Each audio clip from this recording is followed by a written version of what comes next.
كل بأنا أقول ما أقول إن السياسة دينا نويديسان أنا مركز نوتي مادان نفر محل الاستيباد نقول هذا وما بمودد بقى إن نكوغي بقالي كرنو سياسة ديو هؤلاء الدولة ديو نما ويديسان بس هذا واحد نوشك تاوي أنا نويديسان ويديك جوابين هاي والليدين بهاي هاي وكمون تجاني يددوينها ويدين بهاي هاي وقاعد وحي بهايين وصوب بغضة وإمادة هذا حنا رح ولا تاي هذا عافيمات تاي هذا يسحر برر تاي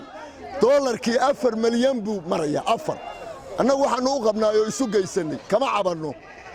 دولة قلنا هذا إن يكسر الدولار كوير كأنه قالوا أنا وصاصا نقبنا أنا وحنا بقبنا إنه كل جن كان عصتنا هاي ما مول يشعبه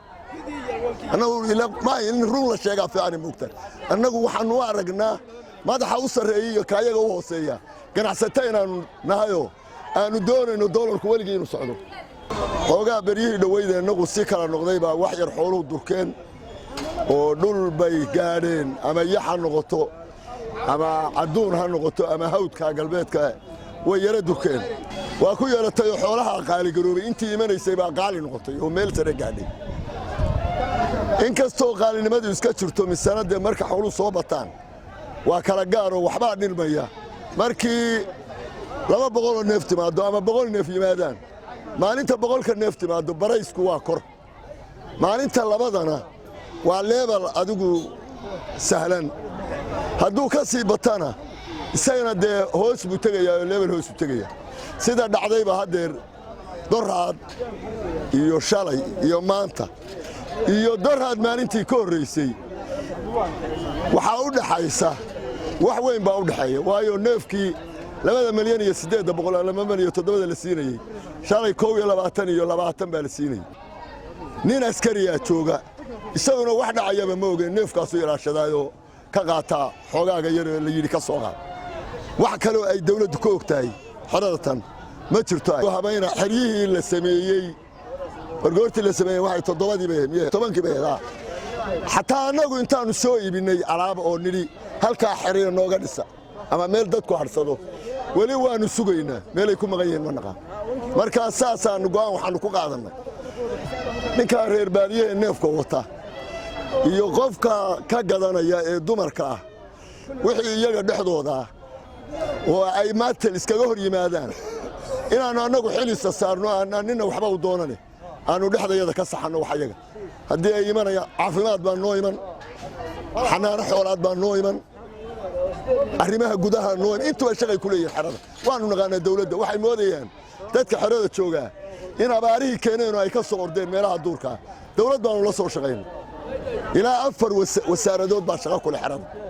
midna nooba timaado waxaanu qabnayna mooga annana go'aan waxaanu ku qaadanay waxba inaanu gudbin waxna ka codsan anigoo Jawaahir Umar Nuur waxaan ka hadlayaa doolarka ujeedkaygu doolarka weeye waxaanu nahay dadka xoolaha keena oo ka ganacsada doolarkii wuxuu gooyo waa garan weyn xoolihi hadii la keeno oo la gado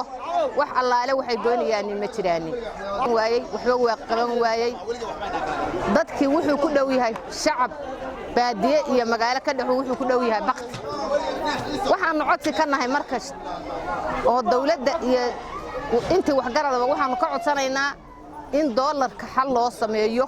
oo meesha uu maraya laga soo dejiyo wanaagsan wax looga qabto oo sidii xalku ku jira wax looga qabto sirfaandan ku magacdeena eego doolarka maraya 4 milyan ama se qadaadii meelaha qaarkood dheertay ninka arida milyan 500 buu siistaa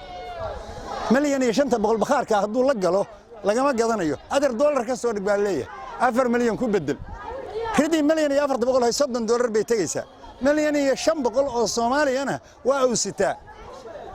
qiimo jabka kuma ridin ninka bakhaarka dawladda ku riday hadii dawladii jidho maamulka iyagu uu hoos u og yahay waxa ka jira siiladda ma dhacdeeno wiilkaas iguma baarqabayeen ani doolar ma direen anu Soomaaliyana ma doolarna shaqo kuma leeyahay gaal baale doolarka waxa igu khasbay isaga marka wixiisi buu haystaa anna ma helayo wixiisi hadii aanan doolarka uu rabo u geyn ma awoodno waxaan raana war wax uu rabo ka gado maadaama qof waliba wixiisa uu xor u yahay uga jeednana amniga inaanu ku sugno ammaanka ku sugno socodka iyaga iyo Puntland ku sugno cid aan jiro maamul la'aanta waa wuxun cabashada aanu ka cabanayno waxa ka xun iyadoo ayaan jirin laakiin anu nin reer bari aan hayo Soomaalidu waxay tiraan reer barigu ariqa nuurti ee helaahiraahida waxaanu cabanayaa calashaan haddii cabashay iga tahay ee colaadiniga ma aha haddii cabashadayda markii aad gudbinaysaan oo ay tahay waxaan u gudbin lahaa doolarka wax ka qabta magacayga Cabdikaafi Sheekh Xamed Maxamed baa la yidhaahdaa waxaan ahay dadka ka dhex shaqaysta miyiga iyo magaalada oo xoolaha soo qaada baan ahay markaan baadiyaha xoolaha ka soo qaadno waxaan ku keenaa suuqa weyn oo Garowe manaafacaad badan baa dadka ugu jira annaguna de nafc baanu ku qabnaayo kiraanu ka qaadanaa nooli wax la dhaho baan ka qaadanaa halka neef $3 baan miyiga kaga soo qaadaa suuqaan ku keenaa insha Allah ilaa dhowr iyo 10 qof baa ka macaasha alxamdulillah rabbil caalamiin wadanka waxa lagaga nool yahay faa'iidada xoolaha u badan waxyaalaha mujtamaca hadda ay ku nool yihiin neefkii 2 milyan hadduu baxo $50 neefku markuu bixi jiray maanta $50 cidi ka siinmaysa cash baa ariga lagu gadaa cashkii iyo waxa isku dheelitirmi waayay iyo dollarkii